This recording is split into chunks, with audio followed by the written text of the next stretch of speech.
Thomas Yamashi. Hapa ni Korogwe, mkoa wa Tanga. Ni Big Smile Outstanding Comets iliyodaliwa na ndugu yetu Buganda hapa Korogwe mjini.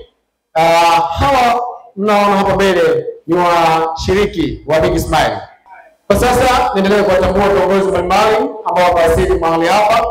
Anatambua uwepo wa mwandaaji wa Big Smile ndugu yetu Buganda, lakini pia yupo kiongozi kutoka ofisi ya mshauri ya Korogwe upande wa habari, sanaa na michezo, lakini pia wako majaji mbalimbali kama Asante Hassan. Mambo ni mazuri kabisa. Tutambua wakuu wa idara mbalimbali akiwemo Rasco TV, mmiliki wa TV ya Rasco yuko pale, anahakikisha kwamba anafuatilia vilivyo stand up comedy hii ya leo. Lakini pia yuko Mrs. Buganda ambaye kimsingi ni mke wa mwandaaji wa shindano hili. Ratiba yetu siku ya leo ni kama ifuatavyo. Kwanza kabisa washiriki wataendelea kuwasili hapa katika ukumbi wa 10-11, lakini pia tutakuwa na kipengele cha utambulisho. Atakayehusika kutambulisha ni ndugu yetu Buganda. Baada ya utambulisho, moja kwa moja mwandaaji wa somo hii Mr. Buganda ataweza kutuambia dhumuni la Big Smile, yani tabasamu kubwa. Dhumuni lake ni nini? Mshiriki wa kwanza atapewa nini? Mshiriki wa pili atapata zawadi gani? Je, mshiriki wa tatu itakuwaje? Kwa hiyo hayo yote yanapatikana hapa 10-11 leo. Kwa hiyo mwandaaji wa Big Smile ataweza kutuambia dhumuni la Big Smile, lakini pia zawadi ambazo zitatolewa siku ya final. Lakini pia bila kusahau tunao burudani mbalimbali, madancers wako hapa wapenzi sana tu. Bwana watu wa mmejiandaa kwa ajili ya Big Smile siku ile kuna na hii? Kuna hii. Yes. Asante. Bwana tunaanza na hiyo. La. Korogwe mambo vipi? Mambo vipi Korogwe? Mwangalie jirani yako kama ni mtu. Mwangalie jirani yako kama ni mtu. Muulize wewe ni mtu? Mwambie karibu katika Big Smile Show. Mwambie bwana, ama ni wa jinsia tofauti. Mwambie karibu katika Big Smile Show. Nataka nisikie kelele ya mtu mmoja. Korogwe mambo vipi? Mambo namna gani? Aisee, napendeza sana. Mchana wa leo tuko hapa. Sisi ni Big Smile na lengo letu ni moja tu, kuhakikisha kuwa tunaleta tabasamu kwako. Au vipi? Basi bila kupoteza wakati tumeshafungua tayari shindano letu mchana wa leo, na niko hapa kwa sababu moja tu maalum, kwamba kabla tujaanza shindano letu tunahitaji tuweze kufahamiana. Ngeke jirani yako, muangalie. Muulize unaitwa nani? Muulize kama yuko single. Achana na hiyo kupigwa mama. Haya, muulize anatokea wapi? Unaweza kuuliza uko single kwa sababu uko single. Umemfahamu vizuri? Haya basi, nitaenda kufanya utambulisho muhimu kabisa ili kusudi tuweze kufahamiana. Mbele yenu ninaitwa Isaya Buganda, ni CEO wa Big Smile, na leo imefika ile siku ambayo tulikusudia tuweze kuanza shindano letu. Hebu kama unanielewa piga makofi kidogo. Tuko pamoja. Kwa hiyo leo ndio ile siku yetu ambayo tunakwenda kuanza shindano letu, na nimefurahi sana kukuona hapo. Nimeona nyuso nzuri kabisa za kupendeza. Nimeona watu kutoka kule kwa Madole. Nimeona watu kutoka pande fulani huko chini Kilole, Mtonga. Watu wa Mtonga mkono juu. Watu wa Kilole mkono juu. Ndio utambulisho. Wamepungua kidogo. Watu mjini kati je? Manundu hiyo. Safi sana. Nani nimemsahau? Msabiazi yuko hapa? Wameogopa mvua. Yuko mmoja. Safi sana.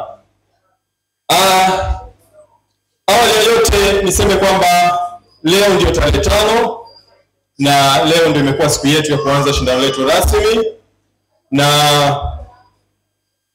mimi kama CEO, jina langu nimelisema, naitwa Isaya Buganda. Ninapenda tuweze kutambua watu ambao tuko nao hapa mchana wa leo.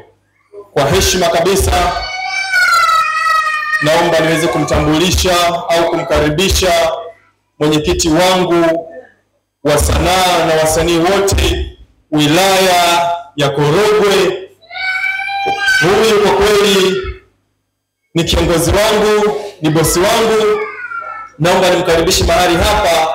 Sasa kutoka hapo protocol itafuata. Mwenyekiti wangu, karibu hapa. Karibu sana. Naomba makofi, shangwe mwenyekiti wangu anapoingia hapa.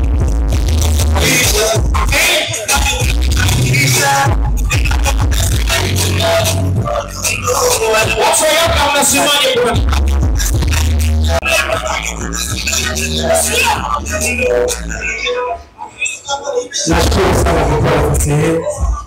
Kwa majina yangu naitwa Mwangwe Mshiti, mwenyekiti wa wasanii. Siku ya leo kwanza siku ya furaha sana. Tunasikia ambazo sikuwahi kuziona lakini leo nzuri. Hili ni jambo kubwa na napenda sana kutangaza wasanii kwa kila jambo. Asanteni kwa kufika na karibuni sana na hili mwanzo. Na mwanzo wetu utakuwa ni mzuri sana kwa sababu huwa sisi sio watu wengi sana. Tunapofanya kitu huwa tunafanya tofauti tunafanya. Mimi ni mwenyekiti wa wasanii. Nikisema wasanii watu vijana wasanii mbalimbali sana. Wapo na MC wapo chini yangu. Wapo na DJ wapo chini yangu. Wapo kama leo mnaona hapa, mtakaona hapa wapo chini yangu. Wapo wanaocheza filamu wapo chini yangu. Na pia vile wapo wachezaji kama Versace wapo chini yangu. Muhimu katika sanaa kwanza kushirikiana, kupendana, kusaidiana, malengo tuweke pamoja. Kazi nzuri. Makofi kwa mwenyekiti. Upelelezi unapenda sana. Na huwa watu wanakosea kwa sanaa. Hata mtaani. Lakini inafika wakati naamua kuficha kwa sababu nampenda. Ila leo nataka kutamka. Kizungu hicho. Utakapokuwa unafanya makosa kupitia sanaa yako, wewe unafanya taratibu zako za KMC bila kufika kwenye sehemu husika, mchoraji.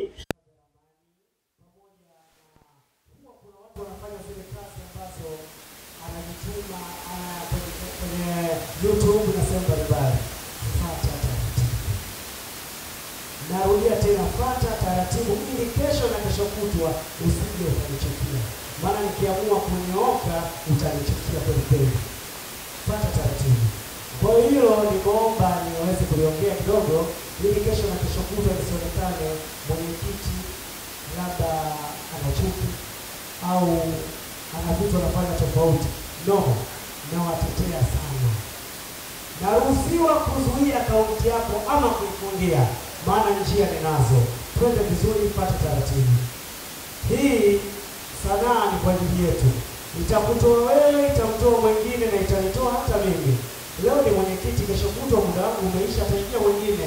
Kwa hiyo kwa nini nikuchukie? Kwa nini tufanye vitu vya ajabu? Tufanye vitu vizuri. Leo nimeweza kuongea haya kwa sababu nipo na bosi wangu. Na bosi wangu yuko mbele.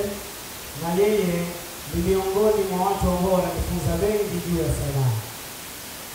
Labda siwezi kukosea, maana nikikosea nitakuwa nimemwaibisha. Asante, karibu sana bosi wangu ambaye yeye ni afisa utamaduni wa Korogwe mji Beneri Jema. Karibu sana. Oyo, makofi, makofi.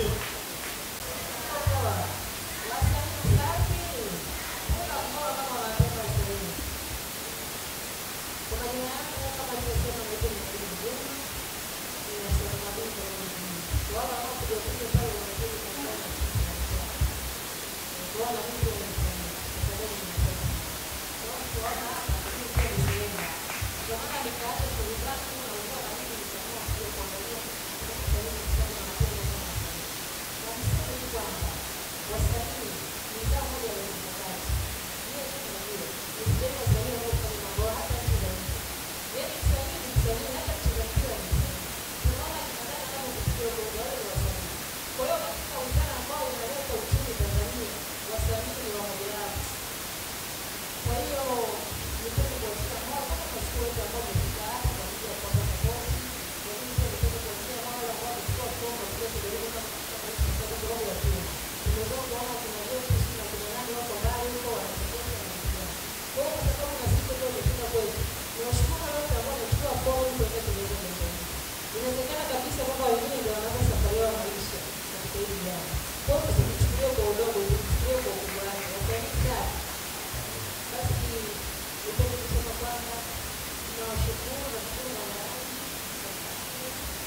muombe tu kwamba uendelee kwa pamoja nasi mpaka pale vijana wetu utajua kutaka kwa unaendelea. Inawezekana safari inaanzia hapa wataenda mbali zaidi ya kufikia hapa pamoja.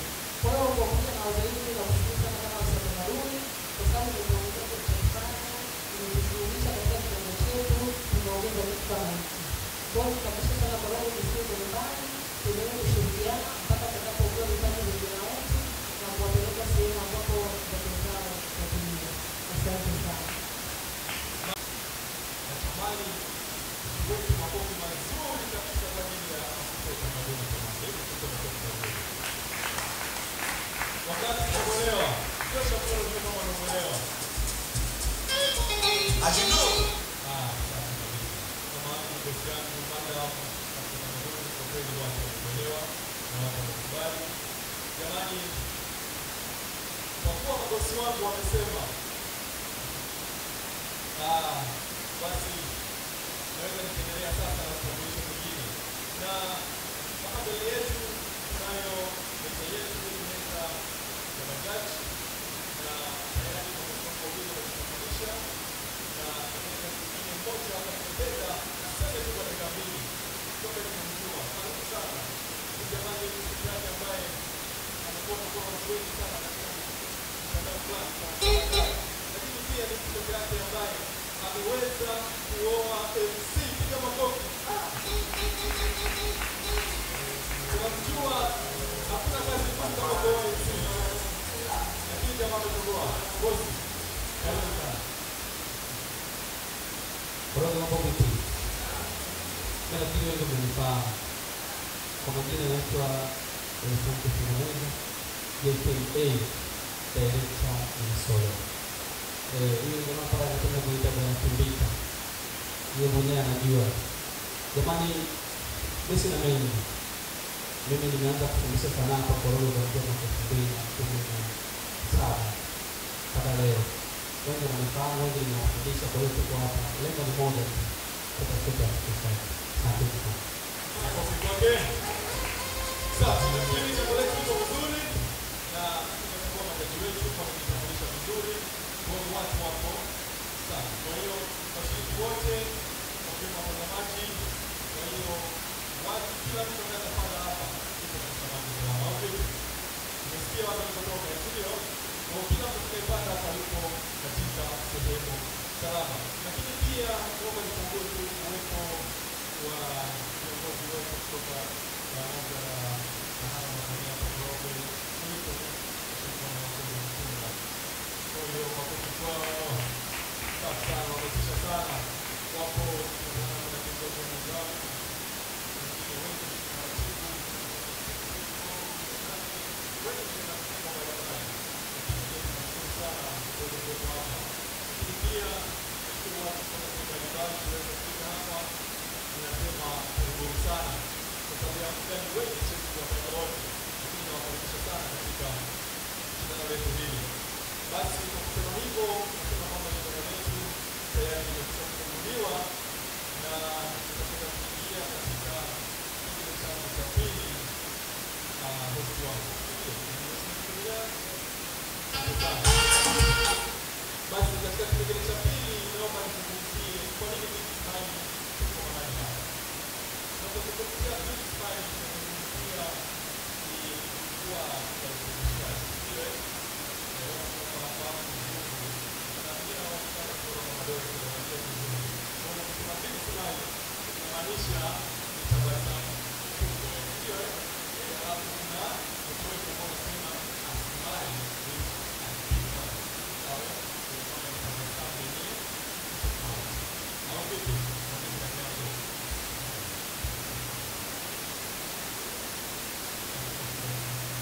Hivyo hivyo alivyoongea ndio hivyo hivyo.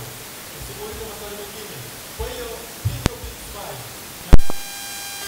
Big Smile tunazungumzia ni jukwaa la uchekeshaji.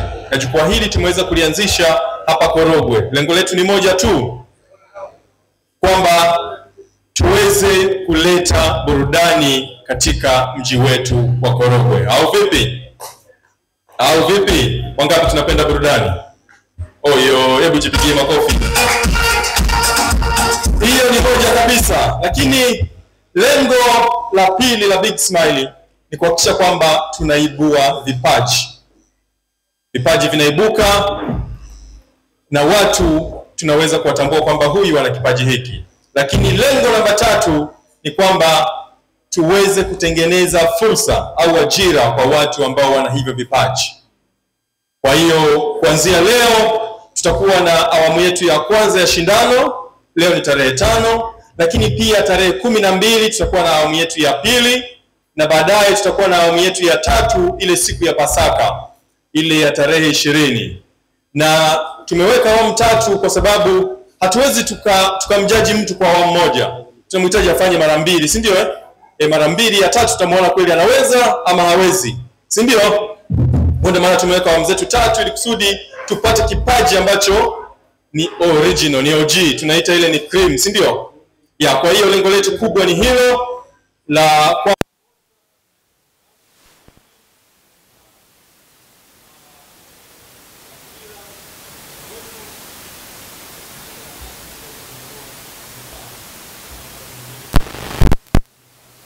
Big Smile tumesimamia hivyo. Lakini namba 4 ni kwamba tutakuwa na show ambazo tutakuwa tukizifanya katika mji wetu huu wa Korogwe na katika mkoa wa Tanga wote na hata katika Tanzania nzima, na ambao tutakuwa nao ni hawa washiriki ambao watakuwa ni washindi wetu, au vipi? Hebu piga makofi kwa ajili ya hilo. Kwa hiyo mtu ambaye atasema hana ajira hapa na kipaji, mwambie ajielewe huyo, au vipi? Kama una kipaji na kanacho nyumbani, huyo mtu ajielewe. Kwa hiyo tutakuwa na show zetu ambazo zitakuwa zinaendelea. Kwa hiyo baada ya shindano hili tujiandae kwa ajili ya show na Papoi. Kwa hiyo tutaendelea kuwa na show zetu, na niendelee kusema kwamba shindano hili limedhaminiwa na CRDB Bank, Mheshimiwa Dr. Alfred James Kimea, au vipi? MC mahili kabisa, MC bingwa, MC wa mkoa, MC Amash. Napozungumzia MC Amashi, yani ni kama nazungumzia noti za Tanzania. Hamna mtu ambaye haijui. Kama hujui basi mwambie jirani yako ni wewe tu ndio hujui. Sajani Technology ndiye ambaye ameweza print t-shirt hizi na kofia kama unavyoona ambazo zina brandi ya Big Smile. Yuko pale Wood Camp, ni mdhamini wetu mzuri, piga makofi kwa ajili yake. Anafanya vitu vizuri sana, vitu vizuri sana. Urio Graphics hao wanafanya mambo mazuri sana. Ukitaka kudesign logo zako, ukitaka kudesign banners, ukitaka kutengeneza mabango kwa ajili ya biashara yako, onana na Urio Graphics. Na pia ni mpiga picha mzuri sana. Kwa hiyo anapokuja yuko full set, au vipi? Mwisho kabisa wa wadhamini wangu ni EVP Media, ambao EVP Media wamehakikisha kwamba wao watatupa coverage ya kila kitu ambacho kinaendelea katika shindano letu. Makofi mazuri kwa ajili ya wadhamini wetu. Shindano letu ni huru na haki kama ulivyo uchaguzi, au vipi? Kwa hiyo jioni ya leo shindano letu tunapoenda kulianza, ninaomba nitamke wazi. Mwambie jirani yako wazi. Ninapoenda kutamka wazi ni kwamba kama tulivyotangaza kwamba washindi wetu rasmi watatangazwa ile siku ya tarehe 20, au vipi? Mshindi wa kwanza, mshindi wa pili na mshindi wa 3 watatangazwa tarehe 20, lakini pia washindi wetu bora, wale washiriki wetu bora ambao watakwenda kupata ajira katika Big Smile pia watatangazwa siku hiyo ya tarehe ngapi? 20, au vipi? Sasa nataka nizungumzie habari ya mtonyo. Sema mtonyo. Sema mtonyo. Yes. Mtonyo uliopo ni kwamba washindi wa 3 wa kwanza, yani wa kwanza, wa pili na wa 3 watapata zawadi. Sawa watapata zawadi, lakini pia tutakuwa na tunzo kwa ajili ya washindi wengine ambao watakuwa bora. Na sijui tuseme hizi zawadi ni kitu gani au tuachane nazo? Tuseme tusiseme? Sema. Majaji wangu wakisema niseme nitasema.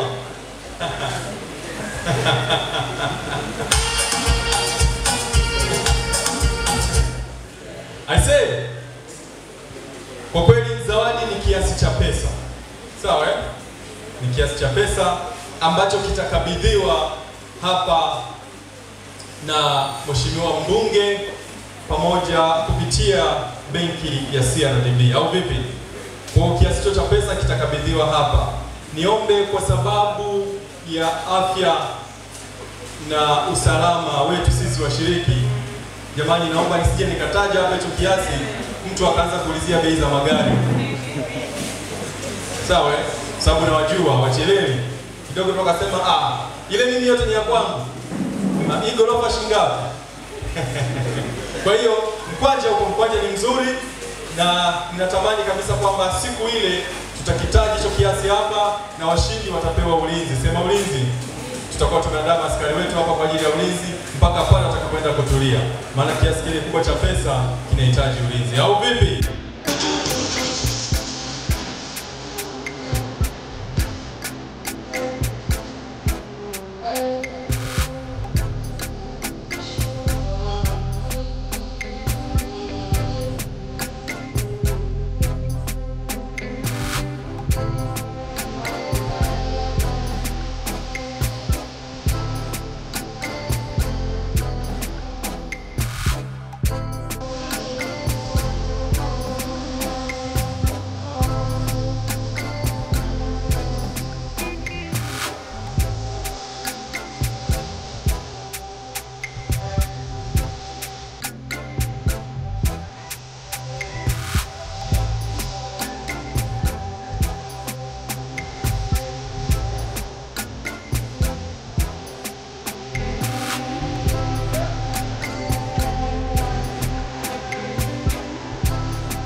Basi mambo ni mazuri, tunaanza kwenye stage na mshiriki namba 1.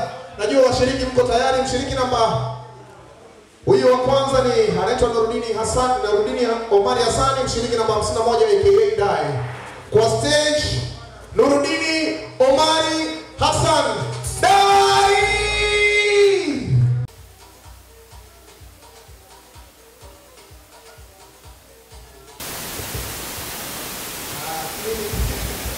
Mimi sio msamba.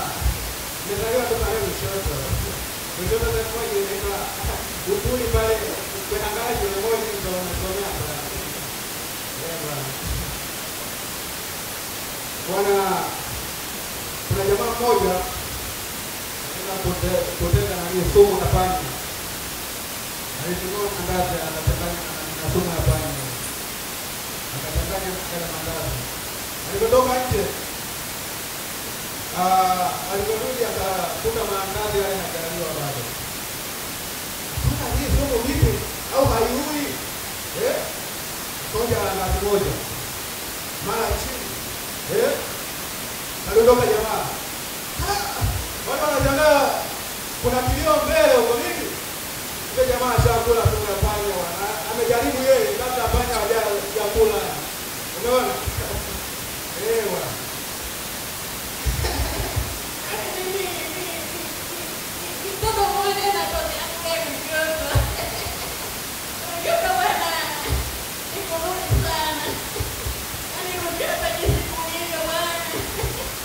Yaani ukipanda milima, yaani kama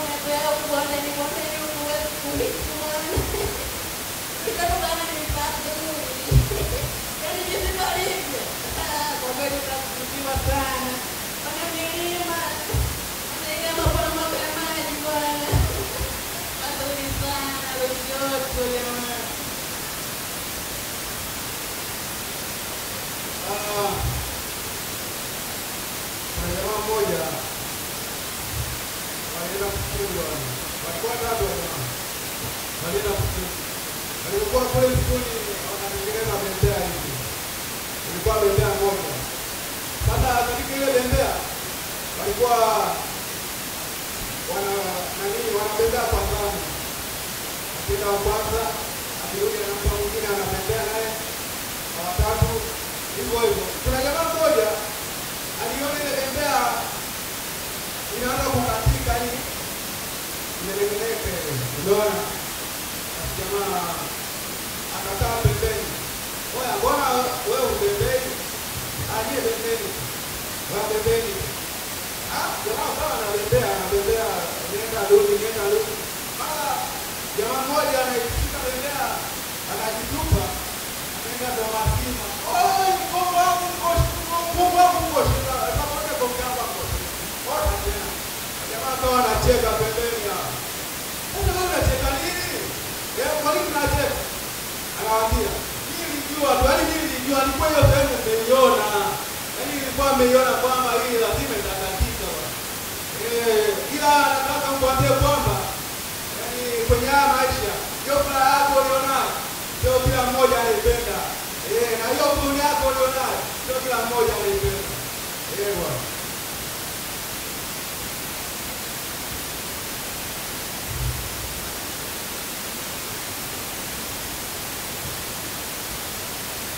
Kuna siku moja ilikuwa huu mwezi wa Ramadhani. Nilienda kwa jamaa mmoja. Nilipofika kule kwa jamaa akaniuliza, vipi, umefunga au hujafunga? Nikamwambia nimefunga. Akaniambia, mbona kama hujafunga? Kuna kileo la jana hapo na nyama bwana, kama hujafunga nini? Uendelee nalo bwana. Kuna wanangu hapa sisi wenyewe kula sikukuu. Mwambia, oya, mimi mwanangu sijafunga sana. Sijafunga sana vijana. Sijafunga sana kivipi? Lao lipo alipo. Lipo bwana. Kama basi tunafundisha. Sasa ukisikia ukimtongoza demo akakwambia, ukimtongoza demo akakukubalia, ukimtongoza demo pale, bwana mimi nimekuelewa nini, akakukubalia, ujue kuna msela kashaacho huko juu. Yaani wewe umeshika nafasi ya msela. Yaani kama jamaa alikuwa mbele anarudishwa nyuma, wewe ndio umeshika namba. Asante sana mwalimu. Assalamu alaikum. Bwana, mambo vipi? Amnifikiche katika ulimwengu wa mapenzi. Hakuna mwanamke mgumu kumpata kama binti Tuyobole anaitwa Bwana kanisani. Kweli uongo? Cha kwanza wanapomfuata, Bwana hahitaji kuwa na wewe. Kiukweli nimekutoa kwa mwana wako, hahitaji kuambia sawa nani. Binti anataka kuambia, sikupi jibu mpaka baada ya miezi 6. Baada ya miezi 6. Alafu baada ya miezi 6 inaisha, ndipo unapata unaambia bwana mimi nataka namna nilipita chini nakwambia ama kwa kile nitakupa kubalia, lakini kwa miezi 3 ya mwanzo wewe unanishika, uniguse ushie mkono tu. Yaani sitaki zaidi ya mkono, au sio? Sitaki zaidi ya mkono. Ndipo zinapita miezi 5 imepita. Ndipo unamuta ile tuone bwana sio unataka muambie cha kumwambia kama anahitaji cha anataka vitu vyetu vile. Bwana anakuja mpaka nipeleka na Bwana. Anakuja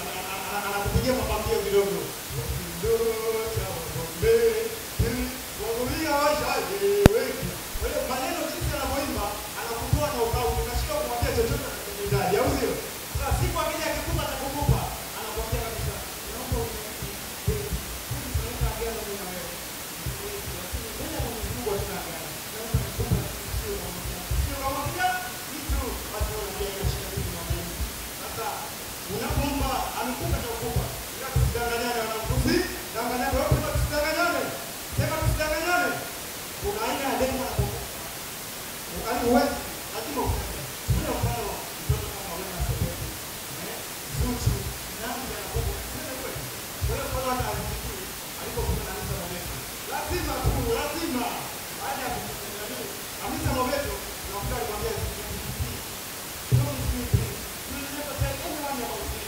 Asikie wale ndio wanambia hoja. Hadi baada ya hapo asikia alipopewa sasa. Lazima tu wakati wanatoka kwenda mbele. Anataka kama hata ndio wale walioona kwa kambia wale sio ndangani azitini. Ndangani Hamisa Mobeto ameupika mtoto. Ameupika. Jamani, wananiambia mapenzi yanauma. Hivi mshawahi kung'ata na nyuki jamani? Mshawahi kung'ata na mabu? Mshawahi kung'ata na mabu wewe? Mshawahi kung'ata na nyuki? Ni bwana nilikutaga sokoni kwa sababu madrasa nikaenda nazo chini kwenye nyembe. Nikapata kazi ya juu hapo. Nilifika juu pale. Nikachukua ile na usaembe. Umeona mweka na nini? Kanipiga moja. Alikishuka. Bwana mimi namwambia tupo kuanzia juu mpaka chini. Hatua chini ya chini nikiingia mpaka nyumbani. Nimefika home. Nimefika nyumbani kitu ambacho kiliniuliza roho. Na ngoni kuna kapaka fulani kana anaita kidoni. Na nikapaka alipo sana mimi nimevimba uso wake kama kucheka. Bwana alisema vile da. Bwana nilikuwa niliona Bwana mzee. Unajua msanii anapojitafuta huwa anaipaka vitu vya kweli sana. Ukija mtu kama Majiwa na ngoma yake ndio inafanya anakwambia beti nipe mimi tu vilivyo mbinguni. Mzako kwenye mapenzi nishaeleka. Yaani anakupa mashairi fulani ambayo hata kumwambia mtoto kama alikuwa na njaa mashairi tu anashika. Lakini angalia baada ya mwaka kujipata. Unaangalia baada ya Majiwa kujipata. Yale mashairi matamu ameacha, anaimba tu zote zisizoeleweka. Anakwambia kweli namba yako mtundu. Namba ya mtundu ya nini? Tukulia mtu kama Harmonize anakwambia kwa hizo kuna na uomendo unafanya kuzuri na walikoshona anapiga wimbo fulani. Baada ya kujipata sasa anakwambia hivi ujana upoje? Uja anakitu vya maana mtu anaanza kufanyaje? Kuimba acha kwa makofi na madali piga kelele. Sasa siku moja unajua mtu unapoishi mjini automatically lazima uwe mjanja. Na sio mtu kuishi mjini hata kiumbe mwingine anapoishi mjini. Tumeona kabisa wewe kama daladala za Mbagala. Watu wanagombea kuna kijiji kizee kimeenda na mkongojo wake chaka. Tunafika ikadandia dirishani. Kidandia dirishani na mkongojo ukaanguka. Nilianguka mkongojo mimi napita njukuru hapa nitakia mkongojo mimi mwangusha. Ashaingia dirishani tunaona nikampa. Kumpa anambia unajua mjini katika changamoto kubwa. Mimi nimejaa kukani. Basi ukiangalia mjini na sio watu tu hata wanyama wa mjini wanajanja. Buzi wa daa akivuka barabarani anavuka kwenye zebra. Anavuka kwenye nini? Kwenye zebra. Hapo anaangalia ndio kulia.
Nadhani mnaelewa hiyo au sio?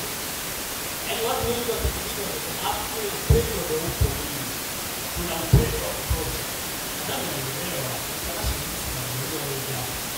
Wewe ndio kama upendo. Kwa vile nasema sawa. Ila nilipomwangalia yule mama alikuwa anaendelea kunifikisha sana mchapiki gani. What? Nikashtuka kidogo. Nikaona hata kama yaani kuna muda natembea hivi. Yaani si real guy. Utafanyike sasa ndio tunajua wewe ni mtoto. Kama kitu chochote kwa sababu wewe ni mtoto. Pia ni sana. Kuna kitu chochote kinachotokea hapa na wewe. Sasa siku moja ile ndio. Nikaanza kutaka. Ndio kuweza na baba au sio na wewe na baba. Ndio kwenye gari. Sema wadada pia kitu wadada kitu sana. Nalika sana ndio. Ndio nalika ni. Acheni kulinda. Mcheki hiyo sasa hivi. Unaona kama kuna mzigo hiyo unaendelea. Wewe. Wewe sio mshaka huyo. Kama na ushauri au ushauri ili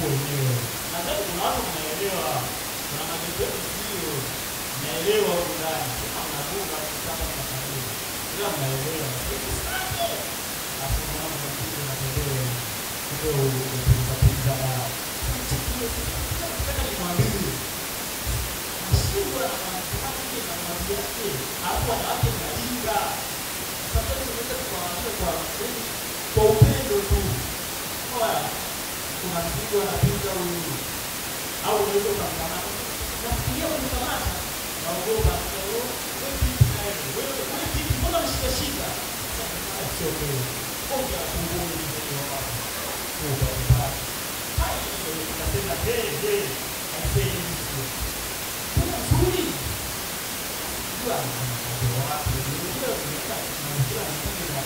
sana ndio vitu kila nikingana nikamate vile akawa anaingia sehemu hiyo pale mtoni sasa huko ni sina lolote la kumwambia sema nikasema polisi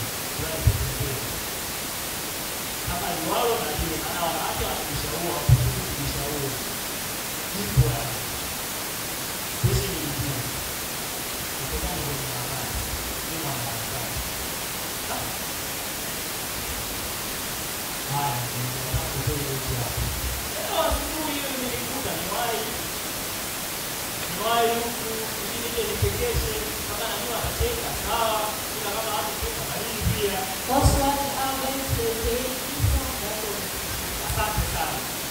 Haruni Eustace aka Bushi Boy. DJ unaniangusha. Zali na mentali.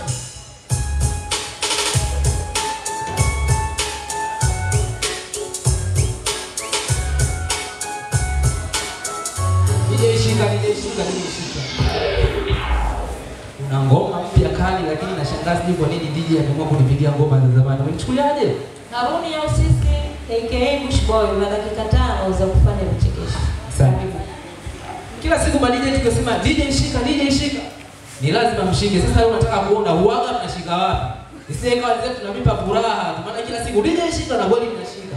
Mpaka wenyewe anaimba. Kamata. Hebu naomba niambie tunashika wapi? DJ shika. Ni wapi? Wapi? Achia ngoma. DJ shika. Sasa kwa kawaida tunatuangalia bure. Najua mnapata raha kumbe kwa kawaida. Jamani karibuni. Leo ndo siku ya kwanza lakini mmependeza sana. Sasa unakuta kulinga mtoto wa watu. Nikasema sio kesi, nikapanikiwa nikatoka siku ya pili. Bosi sasa arudi wewe na mimi unisindikiza ndani yako. Sasa kurudi utarudi mwenyewe. Nitakusindikiza mpaka tu kwenye daladala. Sio sasa nisikia hapa nyumbani. Nikamwambia najikaza lakini sina lolote. Tukaenda kaliako pale tukachukua baadhi ya mazaga, akaniambia unavuka tu barabara hiyo. Unaona zile daladala pale?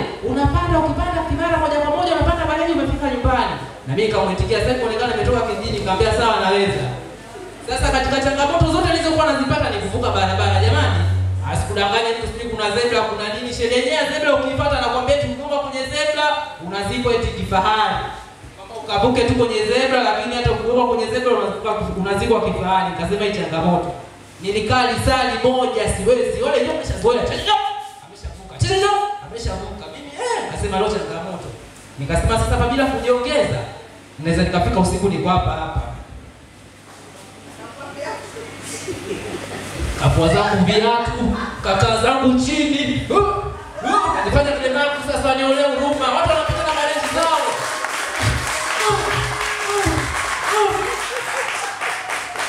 Kamini kweli nenda na akili zako tabia utazikuta huko. Jamani namaliza nataka nipande daladala. Kuna mdada akapita akanitupia 500 akasema, "Unataka nataka nipate ajira." Na nyanyuka vizuri, baba mwingine kaniachia buku. Kijana pole, akasema ajira tayari. Vizuri nikaiweka hapo. Nilikuwa na hela zangu mfukoni, nikaziweka hapo. Nilikuwa na unga wangu la Kongo kutoka nao kijijini, sio nasema kwamba nacho na akili zako kubeba zikuta huko. Sasa kama nimevaa tu hivi vizuri, natunzwa hivi. Yeye pale kinichafua chafua si ajira hiyo kuna haja gani tena kukaa kwa bosi tena. Nikakaa hivi. Nikaweka na pozi langu. Sasa kila mtu akija pale anarushia. Bosi ajua nimeenda nyumbani kwa kupeleka mboga kumbe mna lolote. Nimeshajichafua zangu. Nilipofika sasa jioni nikasema sasa giza linakaribia kufika hapa nirudi nyumbani nikakuta zangu tu t-shirt. Daladala nipande nikaenda nikakaa nikatulia. Kufika nyumbani na cheka tumechelewa na kazi anasema mbona umechelewa kambe huko Dar es Salaam mchezo nikatazama geto sisi tunaenda kufanya kazi za ndani tunapewa nyumba vya nje mimi naenda kama spoil nikaenda kwenye geto langu kuhesabu hivi na 75 sasa leo tu nimependeza nimepata 75 kesho sasa naenda kazini rasmi nikaenda chini ya Ubungu nikachukua shangazi kaja langu naenda nalo nikachukua ile nguo langu nilokuja nalo siku ya kwanza nikakuta ile mfuano langu kalitana na viwembe t-shirt langu nikaitana nikavaa sasa nenda kazini rasmi siku ya pili pale kitosi kisahau chezea pesa wewe naenda tunataka niweke pozi langu la ukilema bosi kumbe kaniona nasema siku ametaka kumwele leo na mimi nafikiri nilikuwa kinyonge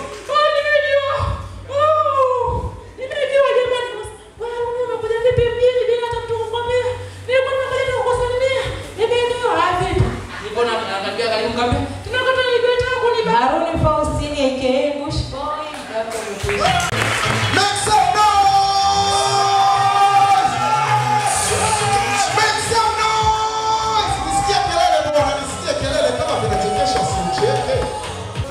Bwana nakumbuka bwana kipindi wakati kwa mdogo.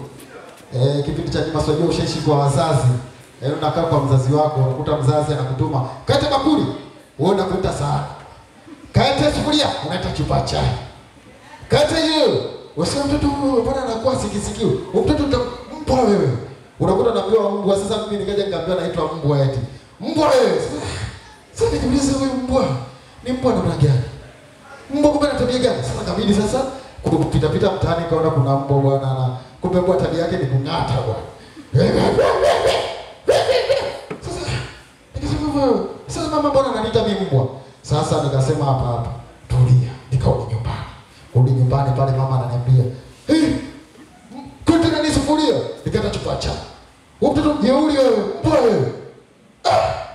Nikasema mama mbona ananikosea mimi ananiita mbwa? Sasa basi bwana ile tabia mbwa nimekuwa nayo toka ukubwani. Sasa hivi nikipigana na mke wangu na mng'ata. Mke wangu nimepigana naye pale. Juzi nimepigana na mke wangu nimemng'ata mzee. Wewe tabia katoa wapi huyu? Wewe kumbe tabia umetoa njoo mtotoni. Ukiwa mbwa bwana. Kumbe bwana tabia yake ni kung'ata bwana. Siku moja bwana kuna ndugu zetu hawa ndugu zetu hawa wa Makonde hao. Unajua bwana wa Makonde anapenda sana kuonewa. Wa Makonde wanaonewa sana. Siku moja tulikuwa tunaenda Andeni. Tunafika Andeni pale na gari, kuna gari inaitwa Kidato. Ile Kidato imefika pale Andeni pale, tunafika pale. Kuna bilia mmoja bwana kaibiwa hela. Katika kuibiwa hela. Sasa yule wale watu wakasema, "Oh, mimi langu mebiwa na wazigua, hela yangu mebiwa sasa nini?" Mwisho siku mmoja akasema hivi, "Mimi na waisi wa Makonde ndo wameiba hela. Wa Makonde ndo wezi." Sasa wa Makonde wote wenyewe. Kuna mmoja akasema, "Hapana, Chichi hatujaiba hela. Tijaiba hela Chichi." Sasa akaambia hamna kwenda popote, gari lisimamishwe, gari likasimamishwa, watu wote tukashushwa, abiria wote tukashushwa chini. Sasa bwana, tukaambiwa sasa atakayeza kusema 50 anapanda kwenye gari ndio tunaondoka, huyu atakuwa hajaiba hela. Tukaanza kaza mimi pale, kafika pale sema 50, kasema 50. Akaja mwingine sema 50. Akaja mwingine. Sasa kuna wale wa Makonde wakawa nakificha nyuma pale. Sasa Makonde mmoja akaambiwa sema 50, eti amchini. Akaambia wewe huwezi kwenda kaa pembeni. Sema 50, eti amchini. Sasa kuna mmoja mwisho akawa amekaa, anaambia sasa zamu yako useme 50, anasema mbona wewe zangu amekaa pembeni? Anambia sema 50, anasema baba chimi chicheni. Kauka kataa kusema eti asema baba chimi chicheni. Sasa bwana, siku moja nakumbuka bwana, nilikuwa unajua bwana tabia watoto wetu, watoto wadogo. Unajua watoto kuanzia umri miaka 5, miaka 6 usiku lala na wazazi kitanda kimoja. Hiyo watoto hao kuanzia miaka 4, 5, 6 hawaruhusi kulala kitanda kimoja. Sasa siku moja bwana, kuna mtoto bwana kalala na wazazi wake kitanda kimoja, hapo mtoto ana miaka 5. Kumbe bwana wazazi wamelala usiku, yule mtoto kajifunika shuka, kafumba macho. Katika kufumba macho sasa wale wazazi wakajua mtoto kashalala jina koroma tu. Sasa yule mzazi mmoja akaamka akatoka nje. Baba mtu katoka kaenda kuoga bafuni, katoka na toro kaja kulala. Katika kuja kulala sasa, katika kulala yule mama naye kalala, yule mtoto kumbe hajaona sasa. Baba mtu kalala vibaya. Sasa katika kulala vibaya baba mtu, yule mtoto akamwona anamwamsha mamake, mama. Baba akajisaidia.